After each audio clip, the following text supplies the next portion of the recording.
I'm Carmen Augusto, and I'm honored to share with you my story and to represent the many journey of the amazing women on this campus, coming from Africa, Asia, Australia, Europe, North and South America.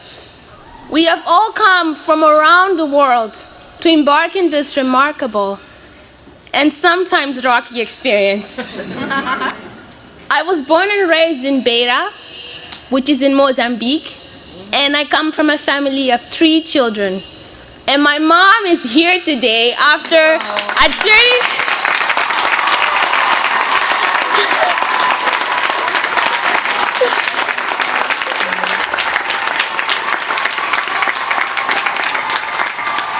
After a 35-hour flight journey just to witness my graduation.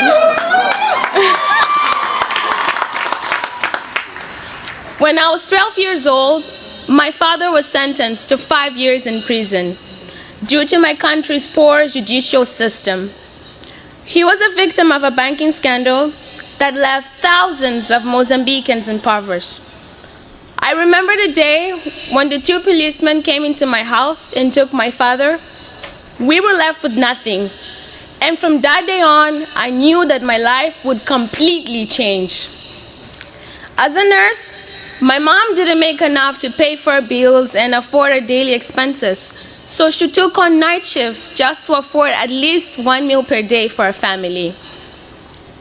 With my dad in prison, I had to wake up every day at 5 a.m., clean my house, cook my dad's meals, and drop them off in prison, where I'd find a line of about 100 to 300 women waiting outside for their husbands to finish eating.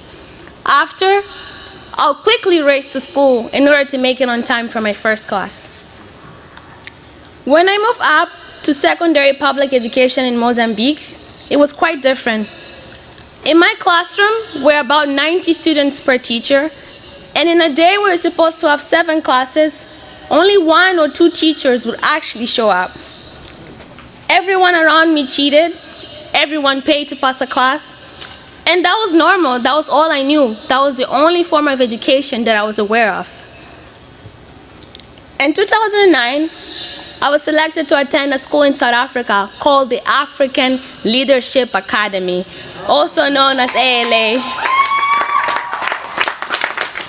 which aims to develop the next generation of African leaders. That's when I began to understand the power of education.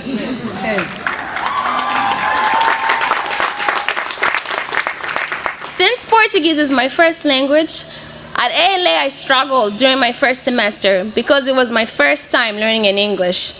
So when I finished my 2 years at ALA, I knew that I still needed to improve on my English skills. So I took a gap year at Miss Porter School in Connecticut. That's when I met my amazing host parents, Peter and Cindy Pertillo, who knew nothing about me, but took me in as their daughter and supported me throughout my years, and at Smith as well.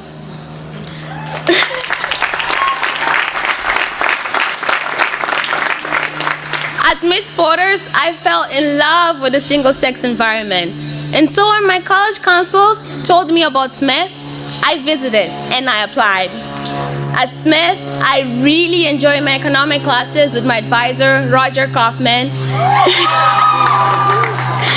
And I appreciate my residential life family for teaching me the essence of community building. I love the housing system. Shout out to Scales House, Gillette House, Duckett House, Tyler. You make me feel at home. I'm very grateful for alumni like you who made my journey possible and so many others possible. For many international students who come from disadvantaged backgrounds, asking your parents for $80 to purchase a textbook is equivalent from taking away a whole month's worth of groceries from our families. However, it's because of you and the Smith Student Aid Society that many of us, including me, are able to get eyeglasses, go to the dentist, buy our Ivy Day dresses, and attend academic conferences. Thank you for caring about us. Your kindness makes a difference in our lives. I'm very thankful for my peers and my teachers who encouraged me to strive for excellence, and to Smith for making me the woman I am today.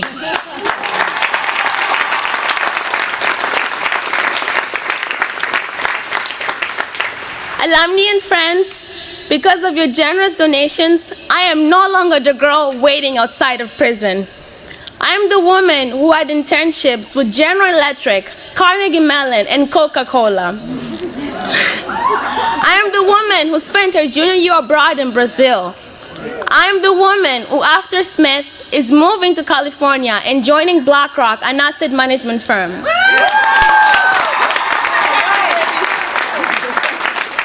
Obrigada, merci beaucoup. Thank you for making my Smith experience possible.